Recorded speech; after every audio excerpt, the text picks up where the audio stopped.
Tompoko vavy sy tompoko lahy, tolorako fiarabanina feno fitiavana ankafaliana ianareo rehetra izay manaraka an'ity chaîne ity. Miarahaba tompoko lahy, miarahaba tompoko vavy. Betsaka ny zavatra izay hozarentsika ato anatin'ity video ity koa dia manasa anareo rehetra hanaraka izany hatramin'ny farany. Ary tsy adinona ihany koa ny manentana anareo rehetra mba hiabon'ny chaîne ary hanao j'aime ny video indrindra hametraka ny komantera ihany koa. Amin'ny fo malalaka fa tsy amin'ny fo anteritery no anentanako ianareo rehetra mba hanao izany abonnement izany. Koa dia raha sitrakareo dia ndeha ary ataontsika vetivety izany fanaovana abonnement izany mialohany hirisoantsika amin'ny resaka zay fanaovantsika. Ndao ary tompoko lahy, ndao ary tompoko vavy, abonné vetivety ary ny chaîne atsika.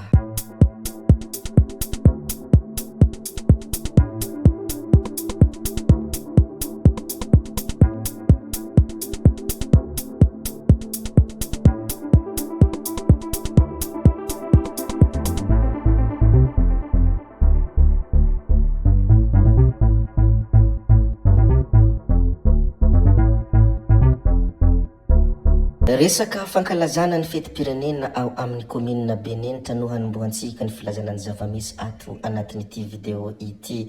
Fankalazana ny fetim-pirenena ao amin'ny commune Benenitra, androany no nametaka ireo sainam-pirenena isaky ny potoan'ny Jiramama namorona arabe manerana ny tanànan'ny Benenitra ry zareo ao amin'ny fiadidian'ny tanànan'ny Benenitra. Ny ben'ny tanàna vaovao zay volanteo Andriamatoa Andriamahazo Lekisisy hita tokoa fa tanora manana vina fampandrosoana amin'ny tanànan'ny Benenitra ka mahatsiaro tokoa fa manana ny lanjany ny sainam-pirenena ka nahatonga izao fametrahana sainam-pirenena isaky ny potoan'ny Jirama izao.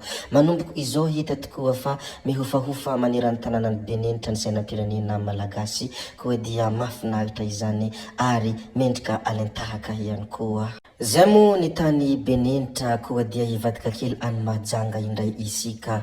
Tsy misy tokony hampiahiafa ao ambony ao ny mpandahatra fa tsy eo ampelantanany zanak'olombelona ka mahatoky ny Zanahary tompony fahefana feno ny tenany, hoy ny ministry ny tanora sy ny fanatanjahantena Moustapha Marsan manoloana ny vaovao mifamaofao tato ato momba ny fitakina fanesorana azy raha nandray fitenenana tao Mahajanga ny andro omaly nandritra ny fankalazana ny idy ny tenany. Nisaotra manokana ny filoham-pirenena sy ny prime ministre lehibe ny gouvernemanta ihany koa ny ministra nandritra ny izany ny aminy nanomezana ny idy ho andro tsy fiasana kanefa handraisan-karama fitiavana ary tombony lehibe ho an'ny mpino izany hoe atrany ity ministra ity raha nandray ny fitenenana.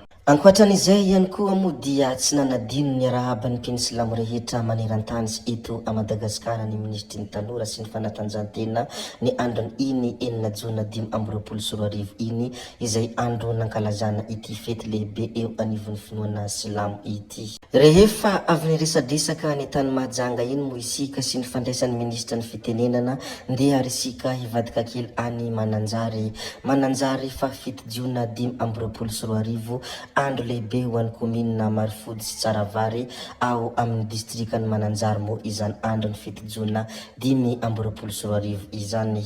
Noho ny fitsinjovana ny ankizy mpianatra ao amin'ny commune Ambanivohitra sy ny fanatanterahana ny vinan'ny filoham-pirenena amin'ny fanomezana lanja ny fanabeazana dia nanolotra zato ho an'ny sekolim-panjakana ao amin'ireo commune roa ireo androany ny filoha lefitry ny anterimeran-doholona Andriamatoa Nicolas Rabe Mananjara izay fiarah-miasa amin'ny ministeran'ny fanabeazam-pirenena ary nisy ihany koa ny fiarah-misalahy tamin'ny ministry ny serasera sy ny kolotsaina ary ny solombavam-bahoaka ny Mananjary tamin'ny fahatongavany ireo daboli ireo. Tsy vitan'izay fotsiny ny zavanisy teny antoerana fa nozarain'ny filoha lefitry ny anterimeran-doholona Andriamatoa Nicolas Rabe Mananjara arendrina ihany koa ny mpianatra mba ho entiny izy ireo amin'ny fety ny fahaleovantena.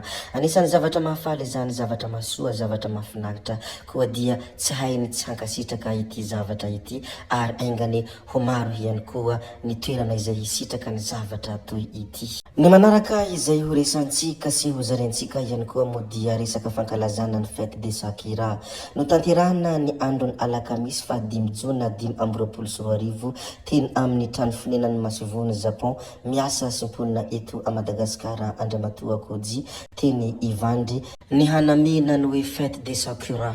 Toy ny mahazatra dia isan'ny maharay fanasana manokana avy amin'ireo masovohatrany mo Andriamatoa Jeneraly Ravalomanana Richard filohan'ny anterimeran-do olona isaky ny misy lanonana fankalazana maro samihafa tahaka izao. Marina mo fa ny Sakura dia voninkazo cerise manana ny tantarany manokana ho an'ny firenena Japonais. Ny fête de Sakura na hoe hanami kosa dia fiarahamientana ataon'ireo Japonais rehefa vanim-potoana famelaran'ny Sakura mba hankafizana ny hatsarany ity voninkazo famantarana manokana any Japon ity. Zay moa ny zavatra izay no tanterahana tamin'ny iny andron'ny alakamisy fa 5 jona 2024 iny resaka fête de Sakura izay nahatazanana any Andriamatoa Jeneraly Ravalomanana na hoe filohan'ny anterimeran-do olona. Zareko kely mo iny satria anisan'ny zavanisy fa rehefa voalazantsika mo iny dia ndeha arisika hilazany zavatra hafa indray. Ny manaraka izay asiantsika resaka mo dia resaka lozam-pifamoivoizana mpandroaka sarety iray namoy ny ainy. Sarety miisa 3 nitondra vary no voafapo ny sprinter avy ao aorina teo anelanelan'ny mangatany sy arivony mamy amin'ny lalam-pirenena voalohany na hoe RN1 fa androany tokony ho tamin'ny 5 ora sasany maraina mo no nisehoany izany. Mbola tsy fantatra mazava no ny avian'ny loza fa mpandroaka sarety iray no hita fa maty nitsirara amin'ny sisin-dalana. Izany moa ny zavan-tranga teny antoerana vaovao mampalahelo koa dia zaraiko sy ampahafantariko ianareo rehetra ny zavatra izay nitranga teny antoerana. Ny manaraka izay asiantsika resaka ihany koa dia resaka fanehoan-kevitra izay nataon'i Jean-Jacques Rabinirina nandritra ny fivahinianany tao anatin'ny fandaharana Solanga. Fanetsikitsahana ny lalam-panorenana io misy eny amin'ny anterimeram-pirenena io ary tsy misy azo antenena ny amin'ny ireo député Irmara hitondra ny hetahetam-bahoaka satria misy ny baiko midina avy any ambony ataon'ny mpanatanteraka ka tsy afaka manao ny asany ho an'ny vahoaka izy ireo. Ary ny zavatra tsapa sy hita dia misy efa metaraina aty ambadika ihany ireo député mpanohana ny fitondrana ireo fa tratriny ny tsindry. Fanetsikitsahana ny lalam-panorenana io zava-misy eny amin'ny anterimeram-pirenena ankehitriny io satria tsy misy teny ierana sy demokrasia intsony.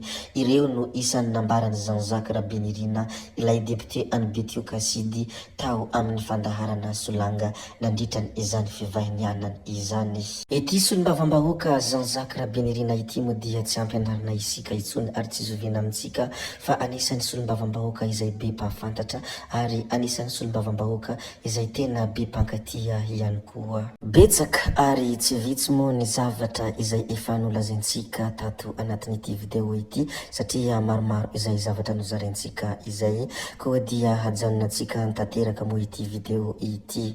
Tompoko vavy sy tompoko lahy zay ihany koa moa no namarana ny video antsika koa dia mankasitraka anareo na vitany hainao hatramin'ny farany ary mbola manentana anareo foana ny mbola hanaraka ny video manaraka izay alatsaka iato misisisy tsy mijanona tsenky iato zay fa tsy halaviany ny resaka hametra veloma izay veloma vetivety fa tsy hoe akory veloma mandrakizay amin'ny manaraka indray no manao ny misimisy veloma ary tompoko lahy veloma tompoko vavy gaby hoe ciao ciao amin'ny manaraka indray io.